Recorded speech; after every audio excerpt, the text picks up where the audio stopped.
What's going on, everybody? I'm really excited about today's conversation. We have one of our preferred partners, one of our preferred lending partners, Jon Buerkert, here with us today.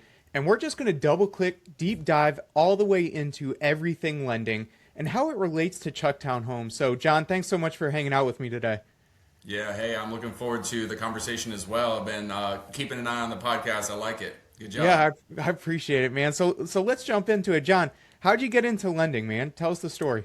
Fascinating story because everyone's story is different when it comes to how you navigate into being a loan officer. You don't need a degree by any means. You just need to take some online coursework and pass a test, right? But I actually worked with a property management company, which was like more of like on the investment side, for 12 years, from Wow. 2007 until 2019.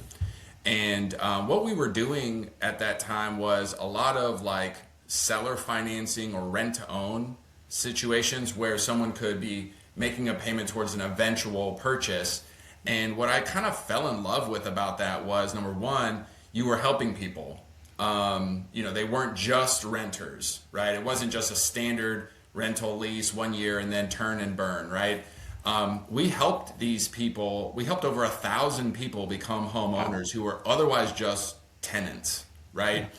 And this is how I kind of learned the business. I learned because most people who were buying the homes, they were doing it with a traditional mortgage loan eventually, right? So we would coach them. We would tell them, hey, this is what you need to do. This is what we knew the credit needed to be, and this is how much you need to have saved, and we'll pay the closing costs. So we were just incentivizing and pushing and nudging in that direction, and that's how we got over 1,000 people to buy the home they were renting from us.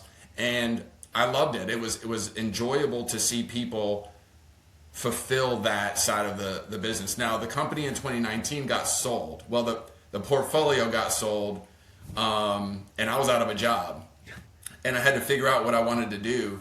And I just loved helping people buy homes. So I decided I wanted to, and I enjoyed the numbers side of it. I felt like I could really communicate well the numbers. And so I took my online coursework. I passed my test. I've been doing transactions for 12 years, so it was easy. And dude, I hit the ground running. The best thing that happened to me, that the owners of that company had sold, and they walked away with a hefty sum of money. And I asked them, can I scrape all the names and numbers of all the people that we've ever worked with, all the agents, everybody? Can I have that database? Because I'm going to go do this lending thing. And they let me, bro. I had 15,000 names and numbers. Just 15,000? Dude, it was insanity. And I would blast them with an email, and I'd get calls, and I just hit the ground running, dude. It was awesome. It was Yeah. awesome. Yeah, so I think the really cool thing about that story is that you focused on service, right? It's Yeah. serving clients to help you not only accomplish their goals, but help you accomplish your goals. I always tell our agents at Chucktown Homes that if you want to make more money, which is we're in a great industry to be able to determine our own income, Yeah. you just have to serve more people and serve them well. And it just so happens that when you focus on service and putting everybody's needs above your own, you just happen to fall into more business. It's Yeah. just that easy. So I love that part of your story. So Jon, tell us a little bit of how you got connected with Chucktown Homes and what kind of naturally drew you to how we do business. Yeah, absolutely. So I started working with agents because obviously it made sense as a loan officer to partner with agents. Yeah. I took this one agent to lunch who was kind of a newer agent, in the same way that I was kind of a newer loan officer. Now this was before she was working with Chucktown Homes, but I'm going to give a shout out to Jenna Lawson. Yeah. We miss you, girl. If you're watching, thank you so much. She was looking for the right situation for her because what she found was with some of those other real estate teams out there, they would piggyback the best leads, and you really had to just work your way up, like grind your way up, and like elbowing people out the way, and it was cutthroat. And she was looking for like more of a kind of a team environment where she could like really blossom. And she found Chucktown Homes. She was using me before the Columbia area branch was using me officially. But the Columbia area branch wasn't in love with their existing lender at that time. I remember. And Jenna is like their top agent, right? She just grasped it immediately. She's crushing it. And the team leaders are like, man, like, who are you using over there? So that's how I got my foot in the door with the Columbia area team. Now, here's the thing that really fit, because they were like, yeah, you're working with Jenna, but we don't know, let's have you work with maybe a few other people and see how it works. And it just clicked. Why? Because I have been working on quote unquote internet leads for a decade. I mean, at the previous job, as I mentioned, we were helping thousands of people, and they weren't local. Like, they would call from Ohio, from Michigan, from Pennsylvania, from Florida, from wherever. And so it was just natural for me to have conversations over the phone with people I was never going to really meet, and just help them and use my knowledge and everything to navigate through whatever the challenge was, whether it was credit or debt, down payment assistance, like what type of programs we offer. In short order, man, the Columbia area team was just like, yeah, let's introduce Jon. Let's bring him on. So it was just a fit. It just felt like a glove, Yeah, and I think that's a really cool thing about Chucktown Homes is that we actually have leaders in place that aren't, like you said, taking advantage of the best leads, right? All of our leads, 100% of our leads go to the agent, and that's servant leadership, right? I'm thinking of one of our agents down in our Atlanta market. He's going to close a $3.7 million home this month, right? Wow. Where it would be very easy for our Atlanta team leader to be like, oh no, I really want to keep that one for myself. It's going to be over $66,000 in commission for him. Wow. That my team leader could very easily be like, well, I like $66,000, right? Yeah. But I love that you said that, right? Because I think that's one of the things that makes our model so unique. And the only way, and you touched on internet leads too, most people know that we specialize in those internet leads. And the only way we can convert internet leads the way that we do is by having partners like you who are super familiar on how to handle these leads. Yeah. They're not your typical like mom and dad SOI leads, right? They're expecting Amazon. So we have to provide Amazon. Right. Yeah. So, Jon, I know you do a great job with that, and shout out Jenna whatever she's doing, wherever she's at. She was we called her the Columbia goat for a long time. We hope that one day she makes her way back. So Jon, listen, the average person, and me included for a very long time, when we hear lending, the only thing we know of to ask is interest rates, right? That's the only thing that anybody ever knows is like, what are the interest rates and what are the monthly payments? What are some other things that we, not only as real estate agents, but maybe to the average consumer, what are some other things that we should be double clicking on looking at when we're talking about mortgages? Yeah, I mean, honestly, the most important hurdle to buying a home is not the rate or the payment, it's the cash to close. I'll have an applicant from someone who has excellent credit, like, basically perfect credit, 700s plus, and they've got a great work history, their debt ratio is fine, they love the payment, that's all good, and they have no money in the bank, or they have very little in the bank. And it's that, that's the problem that I find that I'm solving most often, right? And so your question is like, well, how much do you have dedicated to do this? Because you have to have something. There's inspections, there's appraisal, there's turning on utilities, there's your eventual cash to close, and there are assistance options out there. So let's talk about it. How much do you have to dedicate to this? I think just leaning into rate and payment is doing a disservice to the overall picture of, okay, what is going to be your bigger hurdle? And maybe the person has enough money in the bank. Well, guess what? We have a first-time homebuyer program where we can undercut the market and get them a super low interest rate, like a low 5% rate, when the rates right now are low 6s. So there's a lot of options out there. We just have to have a conversation around where that person is, and then I can direct them the right way to go. Yeah, Jon, I think one of the things that we run into on the real estate side a lot is a lot of misconception and misunderstanding, right? Unfortunately, everybody is a TikTok or Instagram expert giving out really bad financial advice or real estate advice that's not always true. So let's double click on some of those myths, right? Yeah. Number one, credit score. I know how important credit score is to getting a mortgage and getting approved for a home loan. What are the numbers, John? Like, what are the actual numbers? What do you need as a credit score to really be competitive in the mortgage world to get like good interest, good payments, stuff like that? Talk to us a little bit about that. Yeah, this is actually fascinating. So if you're a first-time home buyer, you're going to get an excellent rate compared to where the rates are on the market is. And what's interesting about that is if you're a repeat buyer and with excellent credit, you're actually not going to get as good a rate. Isn't that crazy to believe? Doesn't make any sense. It doesn't make any sense. And that's honestly that's a little bit of government intervention because the government wants people to own homes. They really promote home ownership to that first time home buyer and give them a good deal. The repeat buyers unfortunately don't get the best deal, but also the repeat buyers technically should be walking into any purchase with a bunch of equity. So that really works their favor overall. But yeah, I mean, when it comes to the, overall question of, well, what are the scores? What do the scores need to be? Kind of a baseline is 580. The reason I say that is because FHA allows you to only put 3.5% down at 580 or above.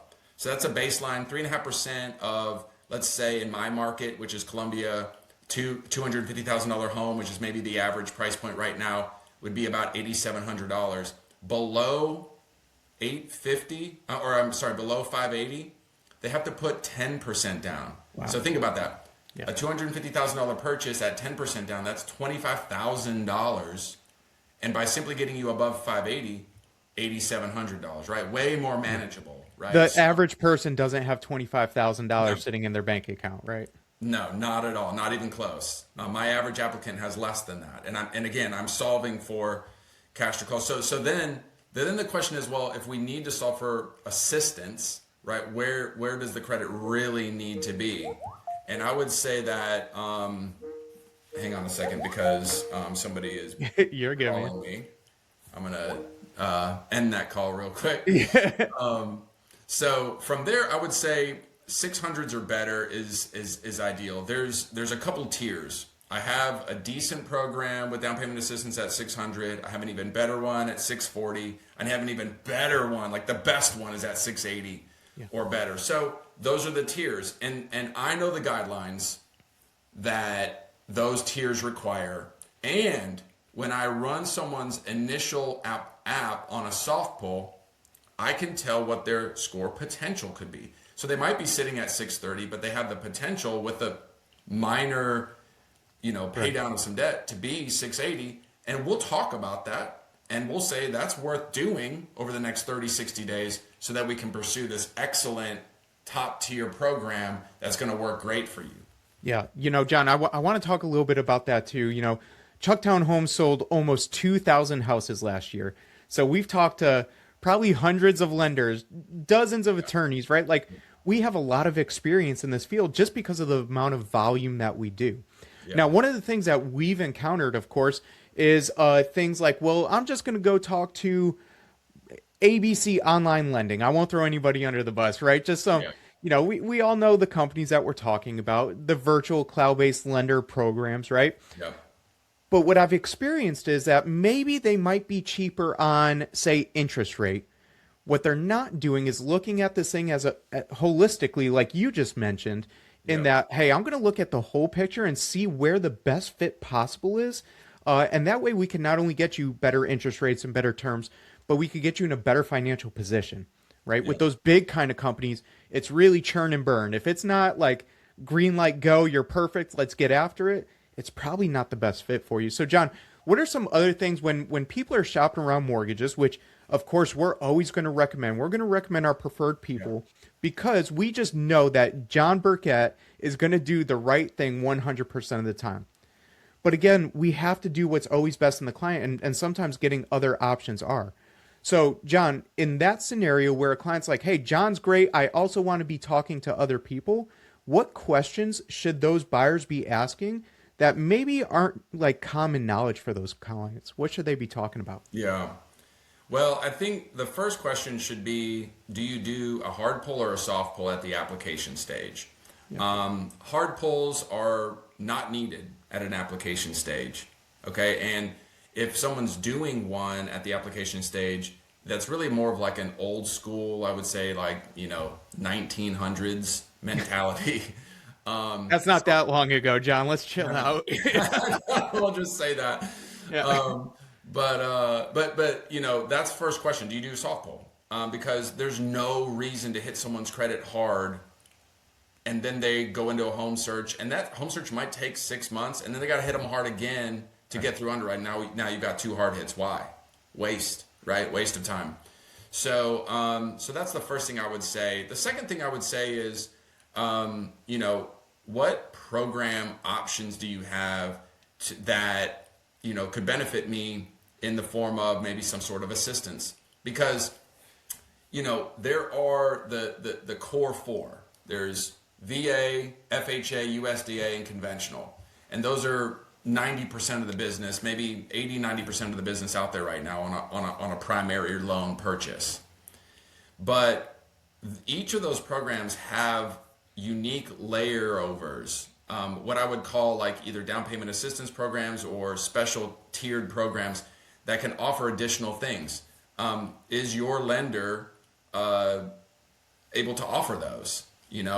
So that's number two. And then number three is, I would certainly ask the loan officer that you're speaking to, how long have you been in the business? That's a good one. I think that's a great question to ask, because I've been lending for 6 years. I've been in the real estate market for almost 20 now. And there's not almost anything that I haven't seen, but I still learn new things, little things here and there along the way. Plus guidelines will change and ebb and flow a little bit. So it's like, you want to be working with someone who has that experience level. And what you brought up, Brandon, was some of those online kind of cloud-based lenders. What they do is they hire brand new loan officers who really don't have that experience, and they pay them a salary, modest salary. They pay them a little bit of a bonus, but you're not getting that experience and expertise, because somebody like myself, I'm not going to settle for a base salary. Like I'm going to make 100 calls a day, and I want my result out of those 100 calls to be exponential, not capped. You know what I mean? Same thing for your agents, right? They come on board not because they want to be capped, because they want to. There's a guy, I think, coming on board right now who makes good money at his current job, but he's just capped and he wants to be uncapped, right? And so that's the beauty of this business. But you don't want to be working with a loan officer who just got out of, just got their license and they're taking a base salary job. I mean, that's And one of the things I see a lot with those kind of cloud-based models is that they're going to make the initial offer look really strong. Right. And then kind of like at the used car dealership, they're going to sell you on the floor mats. They're going to sell you on the warranty. They're going to add on all these doc fees and stuff like that. Cash to close is an important thing to really look at. So while you might be getting a decent interest rate, you might be buying down points like crazy. Right. And a lot of people aren't that familiar or educated around what that really looks like. So they might be paying 3.5% interest rate, but they might be paying $30,000 to get the points down that low, right? Yeah. So again, there's a lot of strategies. If interest rate is the most important thing to a client, we can or you, not me, you can certainly get them there. It's just going to depend on how much they want to put down. Is that right? That's exactly right. And be very cautious about those numbers. Like, I've come across competitive situations. And, you ask the client, okay, what was their quote? And look, here, let me text you what they texted me. Right. Like, they texted you your quote? Like, no. Your 30-year mortgage. Yeah. You need an actual breakdown, right? You need, how does the payment break down with the rate? What is the breakdown of cost? What's your APR? Like, that should all be in a one pager or two pager. Yeah. There is a lender out there who shall remain nameless, and they purposefully don't send their clients rate sheets or quotes on paper, because they know as soon as somebody sees it, they're gonna be like, oh, I can beat that. Yeah. And John, I think that's a good segue into what I wanted to talk about next. I think I read an article the other day 70% of homeowners right now have an interest rate below 4.5%, right? Yeah. Now, John, you're the expert here, but I think you and I would both agree that interest rates just aren't there yet. Maybe one day here soon, but they're just not there yet. So a lot of people who are entering the market right now are kind of getting that sticker shock like, whoa, this is not what my best friend just bought a house for a few years ago, right? Yeah. How has that impacted you on the lending side? And how are you educating clients around what that conversation is right now? Well, I mean, historically speaking, rates are kind of like maybe slightly above average, but if you look back at the history of mortgages dating even back to like the 70s, 80s, we're below where they were then. So we're in the upper fives, low sixes, right? That's basically depending on your credit, depending on how much you're putting down, depending on the loan program, you could be 5.9 to maybe even 6.3. I mean, that's kind of where it is. But what we want to kind of back up and like, maybe deviate a little bit from a conversation around rate is, well, it's kind of a buyer's market right now. It sure Right. is. Yes. Two critical things that I'm seeing right now are buyers are getting what they ask for. They're getting incentives from the seller. They're getting price reductions. They're getting credits towards their closing costs. And two, almost every home is valuing out above what they're buying it for. And, we have a client in Columbia, and this is why I love the Columbia market. Don't get me wrong, I love the Charleston price points, Yeah. or to be in Charlotte. But this client is buying a home for $170,000. You're not going to find that Yep. unless it's like a completely dilapidated home that needs full rehab. This home was livable, had no problems passing the appraisal, and the home appraised to 180. So think about this. In the Columbia market, this woman is buying a home for 170 that is immediately worth 180. And I mean, her payment, she was payment conscious to a degree. Like she was very like, I don't want to exceed this amount. So, we were trying to keep her there, and that's why she bought a $170,000 home. But think about that. In a seller's market, you're not selling your home for 180 for 170. Right. You know what I mean? So those are some of the ways I'll say, hey, look, high interest rates aren't always bad. Yeah. If they were lower, if they were in the fours or the threes or at one point the twos, we would see huge numbers of buyers. We would see a lot of competition. That would breed a huge increase in the asking prices. And the sellers would be making all the rules. The sellers would be getting all the incentives. We saw this in 2020, 2021, So it's actually, honestly, it's actually one of the best times to be buying right now, literally. I remember in 2021 when I was still in production serving clients, we went to a house and they bid $50,000 above list price. And I was begging them like, guys, please don't do this. Please don't do this. This is crazy money. Yeah. And they just had to do it to be competitive in the market.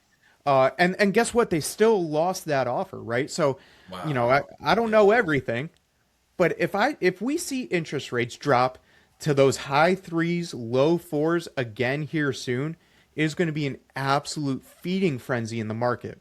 So I think one of the things that clients need to understand is like, if you buy now, right, you're getting a better deal on the purchase. You're getting your terms. You're able to negotiate repairs. You get the appraisal. You get the inspection. Whereas if the market hits those interest rate numbers, a lot of that stuff, in my opinion, likely goes out the window. So I agree with you. I mean, I'm actively buying real estate right now. I really put my money where my mouth is there. I'm actively buying real estate because I think it's a good time to buy. Yeah. John, again, I love one of my favorite things when the Fed drops the rate, right? Yes. I love seeing all the immediate posts. Interest rates are falling. Call me right now. Let's go see some houses, whatever that is. Help us correlate that, John. When the Fed cuts rate, does that mean mortgage interest rates are going down? So I'm so happy you're asking this question, Brandon. I actually locked a client this week ahead of the Fed decision. Why? Because I anticipated that rates would actually tick upward. Yeah. Here's the thing about mortgage rates and the disconnect with the Fed's decision on rates. So mortgage rates are always looking forward, right? They're anticipatory. I'm locking your rate today, January 30th, on your closing date next month at the end of February. I need to use all the context clues to determine what are rates actually going to be in 30 days or in 4 weeks, not what they are today, right? So when the Fed cuts the rate today, guess what? The mortgage market's already anticipated that, and they've already baked in that reduction. Why? Because a month ago they had to make decisions on locks that were going to be where they're actually going to be spending the money. Think about that. When I lock in your rate, I'm not giving you the money yet. I'm not giving you the money until you close, right? So when we're anticipating and we're reading the tea leaves and we're watching the headlines and Trump said this and this market, whatever, what have you, that's where those changes ebb and flow. And what we've seen recently is when the Fed makes a decision and then they do their post-decision news conferences, rates tick up a little bit. And if you're not protecting your client from that, then you're not a good loan officer. You're not thinking, or you don't have the experience. You're just not able to capture that decision and say, hey, we knew that they were going to probably hold this week. So I wanted to lock my client before that because I was nervous it might tick upward. Yeah, I think there's just a lot of misinformation out there. So people see a catchy news article and be like, "Oh, Fed's dropped the rates. That means mortgage interest rates are going down." And again, you're the professional here, John. Almost never is that the case. Is that right? That's right. That's right. Because again, all that's anticipated and baked in. There's a lot of wealthy people who spend a lot of time predicting these things, and then the mortgage. There's a secondary markets department at every lender, and they're all reading the same articles and making predictions, and it's all based on the future. So what happens today has already been kind of determined by your mortgage lender previously. And I'll also say this. I mean, we do see the long-term trend going down, and it's hard to know where will the base be. I mean, anything can happen, right? We had a 100-year pandemic 5 years ago, 6 years ago, right? So that really threw everything for a loop. Who's in office and what are their policy decisions? Who's the Fed chairman, which apparently there's going to be a decision coming up soon on that. A change being made there. So these are all factors. And, you want to be working with someone who's following that news, but the true determining factor on mortgage rates is the 10-year treasury. Why? Because lenders borrow against the treasury to then lend out for mortgage rates. The Fed's decision on bank borrowing rates really is more of a ripple effect to mortgage markets, not a direct effect to mortgage markets. And again, that's experience and track record of knowing what's occurred every time these meetings happen. I think there's 8 to 10 meetings a year. So yeah. So John, two things that I just got from you is number one, those guys who make predictions, those very wealthy people, they're kind of like weathermen, right? If they're wrong, there's no consequence. And right. I would say, they might be 50-50 at best, right? In being correct. And number two, there's so much more that goes into getting a mortgage than simply let me apply, right? The consumers are only seeing a very, very, very small portion of what it is that you do every day. And it's much more holistic and intuitive than just simply filling out an application and seeing if I get approved or denied. And that's why it's so important to have a professional, a full-time loan officer who does this Monday through Sunday, basically, all day, every day, in order to serve you well. I mean, you're making the largest financial purchase of your life. We're talking about hundreds of thousands, if not millions of dollars. You better have the right guy in your corner. John, let me end it with this. I'm putting Jon Buerkert versus Joe Schmo Lender. What do you crush him at, man? What are you really, really good at? So my special sauce, if you will, okay, I actually went to school to be an English major. Believe it or not, I have a Bachelor of Arts from the University of South Carolina creative writing track, okay? Right. And I, coming out of that, I thought I'd be maybe a teacher and a coach.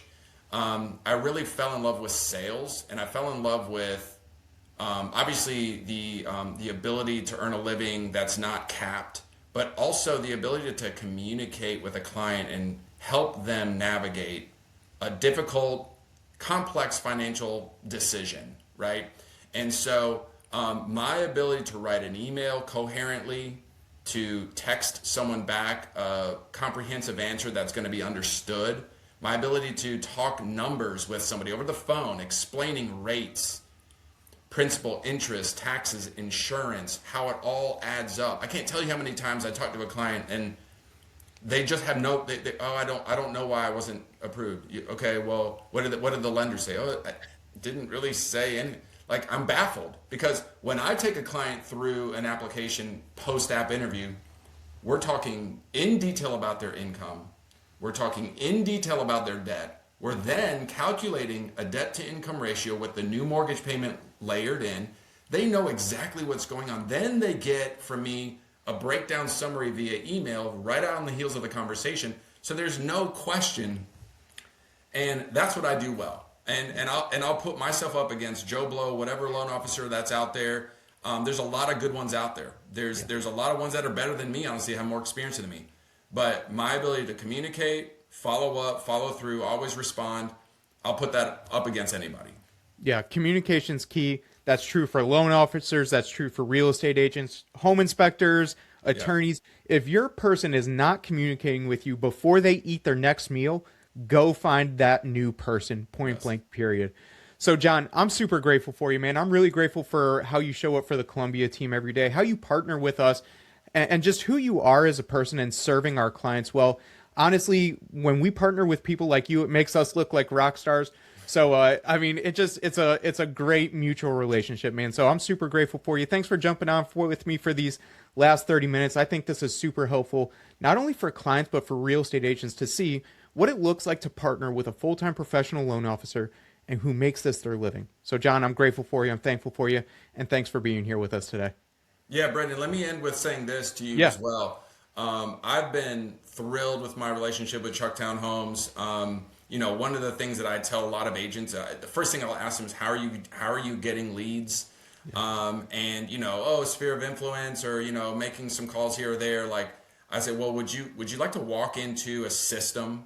Would it be great? What if you walked in and your phone was just ringing with leads, right? And then you could just answer the phone or walk into a bucket of leads that you're calling and showed 5 homes that day. Like, that's literally what it is to work at Chucktown Homes. And so, I love the partnership as well, man. I appreciate you guys, and looking forward to the future.